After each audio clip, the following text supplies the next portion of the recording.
KSRTC ബസ്സിൽ നിന്ന് തെറിച്ചു വീണ് വീട്ടമ്മയ്ക്ക് ഗുരുതരമായ പരിക്ക്. കോഴിക്കോട് കൂടത്തായി അമ്പലക്കുന്ന് സ്വദേശി സീനത്തിനാണ് പരിക്കേറ്റത്.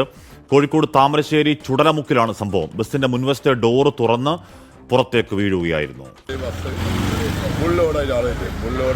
നോർമൽ ഒരാളാണ്. ആ സമയത്ത് ചുടലമുക്കിലെ വളവ് വളയുന്ന സമയത്ത് ഡോറ് തൊട്ട സമയത്ത് തന്നെ ഈ സ്ത്രീ തെറിച്ച് വീണു. പുറത്തേക്ക് വീണ് സ്ലേബ് തല അടിച്ചു വരുന്നത്. ഈ ലോക്ക് ആര് തൊട്ടാലും അപ്പം ഓപ്പണാണ്. ഇത് നേരെ വിപരീതമായിട്ടാണ് ആ ലോക്ക് പിക്ക് ചെയ്തത്. താഴോട്ട് ആക്കേണ്ട ലോക്ക് മേലോട്ട് ലോക്ക് തുറക്കേണ്ട ലോക്ക് താഴോട്ട് തൊട്ടാൽ ലോക്ക് ഓപ്പണാണ്. അല്പം ഗുരുതരമായി തന്നെ ഈ വീട്ടമ്മയ്ക്ക് പരിക്കേറ്റു എന്നാണ് നമ്മൾ മനസ്സിലാക്കുന്നത്. നിലവിൽ അവർ ചികിത്സയിൽ തുടരുകയുമാണ്. ഈ KSRTC ബസ് നിലമ്പൂരിൽ നിന്ന് മാനന്തവാടി വഴി ഇരിട്ടിയിലേക്ക് പോകുന്ന ബസ്സാണ്.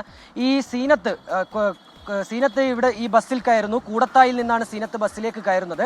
അതിനിടയിൽ ഈ ചുടലമുക്കിലെത്തിയപ്പോൾ, അതൊരു വളവാണ്, ബസ്സിൽ നിറയെ യാത്രക്കാരുണ്ടായിരുന്നു.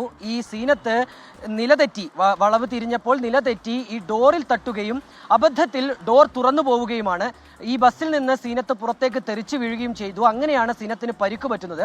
നമ്മൾ മനസ്സിലാക്കിയ പ്രധാനപ്പെട്ട ഒരു കാര്യം, ഇതിന്റെ മുൻവശത്തെ ഡോർ ഫിറ്റ് ചെയ്തത് ശരിയായ രീതിയിലല്ല എന്നുള്ളത് തന്നെയാണ്. നേരത്തെ തന്നെ കൃത്യമായി ഈ ഡോറുകൾ പുതിയ രീതിയിൽ മാറ്റി സ്ഥാപിക്കണം എന്നതൊക്കെയുള്ള ഉത്തരവ് അല്ലെങ്കിൽ ആ രീതിയിലുള്ള നിർദ്ദേശമൊക്കെ വന്നിട്ടുള്ളതാണ്. പക്ഷേ ഈ ബസ്സിന്റെ മുൻവശത്തെ ഡോർ ആർക്ക് വേണമെങ്കിലും ചെറുതായി ഒന്ന് തട്ടിയാൽ തന്നെ തുറന്നു പോകാൻ കഴിയുന്ന രീതിയിലാണ് എന്നുള്ളതാണ് ഉയരുന്ന പ്രധാനപ്പെട്ട പരാതി.